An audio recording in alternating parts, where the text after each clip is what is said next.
O teorema da divergência, ele vai ser usado para se calcular a integral do campo através de uma superfície S.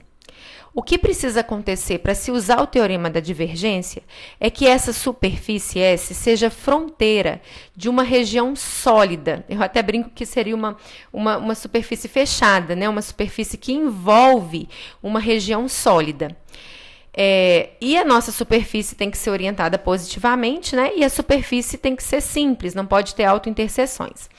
Então, o que o teorema da divergência fala? Eu posso trocar essa integral de campo sobre a superfície pela integral tripla do divergente do campo, na região sólida envolvida por essa superfície S. Vamos ver como é que isso funciona aqui. Então, o exemplo pede, olha, calcule a integral do campo, né, sobre a superfície S, me deu aqui as coordenadas do campo vetorial e falou que S é a superfície da região E, da região sólida E, limitada pelo cilindro parabólico, Z igual a 1 menos x2, é essa parte em azul, pelos planos Z igual a 0, então é o plano do chão, Y igual a 0 é o plano aqui do eixo azul e vermelho, né, o eixo Z e X, os eixos Z e X, e Y mais Z igual a 2, que é esse plano inclinado. Limpando aqui a figura, nós vamos ter esse sólido, é um sólido, tá? Eu tirei um pouco aqui as marcações, mas isso vai definir um sólido, se a gente quiser usar o teorema da divergência. Caso não fosse usar o teorema da divergência, para mim fazer o cálculo dessa integral, eu teria que parametrizar cada superfície envolvida nessa cobertura desse sólido, né? Então, parametrizar o cilindro, fazer a conta, parametrizar o plano restrito aqui a essa região, o plano aqui, a região no plano ZX, a região no plano Z igual a 0, para me conseguir fazer essa conta. Então, ou seja, usar o teorema da divergência, nesse caso, vai me ajudar a fazer menos contas para esse cálculo de integral de superfície, né? Integral do campo na superfície.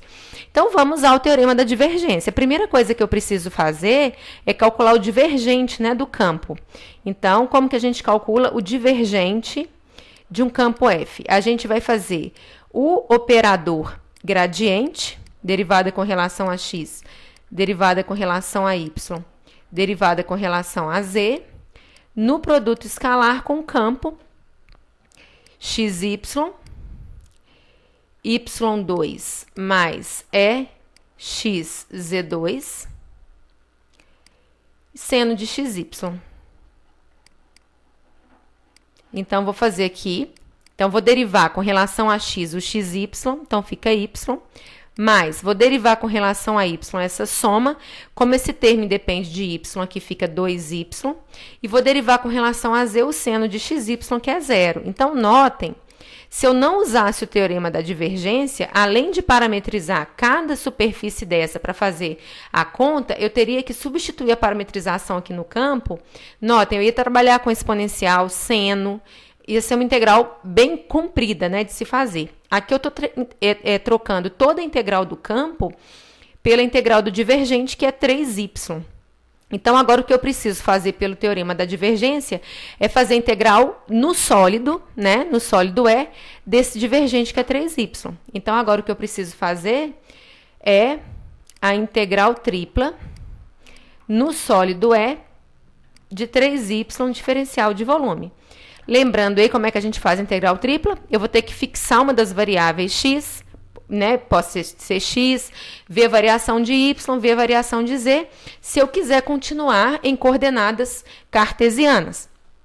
Mas aqui não está pedindo, né? Não tem necessidade de usar outro tipo de coordenada. É interessante notar aqui que no plano Z eu tenho um quadrado, então a variação é numérica. No plano Z igual a 0, desculpa, tá? Nós temos aqui, parece que o y está variando de 0 até 2 e o x de menos 1 até 1. Então, eu posso usar essa variação, né? Fazer o x variar de menos 1 até 1, o y de 0 até 2. Na hora que eu for ver a variação de z, notem que o z varia do plano Z igual a 0 até o cilindro parabólico, que seria o azul aqui. Mas, num determinado momento,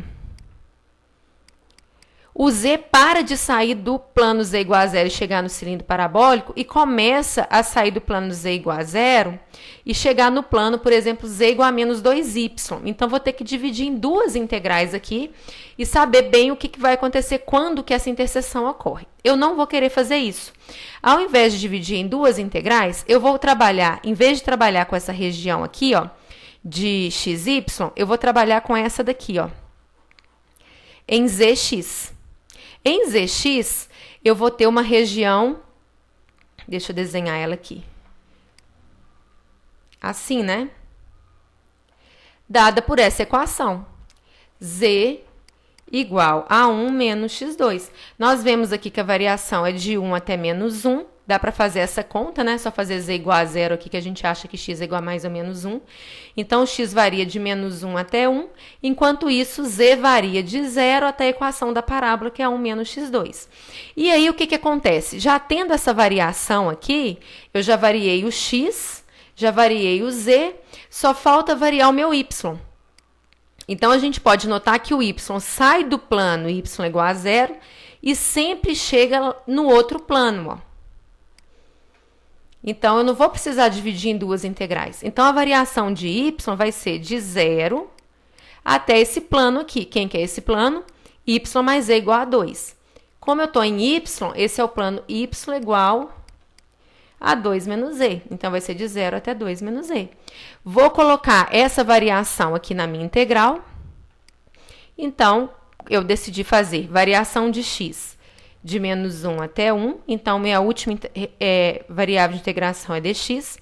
Depois, eu decidi variar o z, que vai de 0 até 1 menos x2. Então, eu coloco dz aqui. E agora, eu coloco a variação de y, que vai de 0 até 2z. Essa é a variação de y. Quem que eu estou integrando? Eu estou integrando 3y. Então, aqui fica 3y. Agora, a integral é uma integral extremamente simples, né? Integral de 3y com relação a y é 3y2 sobre 2. Aqui eu errei, né? Não é 2z, é 2 menos z, me desculpem, tá? A variação de y é de 0 até 2 menos z. Aqui tem um menos, ó. Então, com relação a y é 3y2 sobre 2, substituo 2 menos z, vou integrar com relação a z e substituindo, vai ser integral de polinômio, né? E a resposta é 184 sobre 35. Então, fica realmente bem mais simples usar o teorema da divergência do que fazer o cálculo da integral do campo na superfície para cada superfície destacada aí.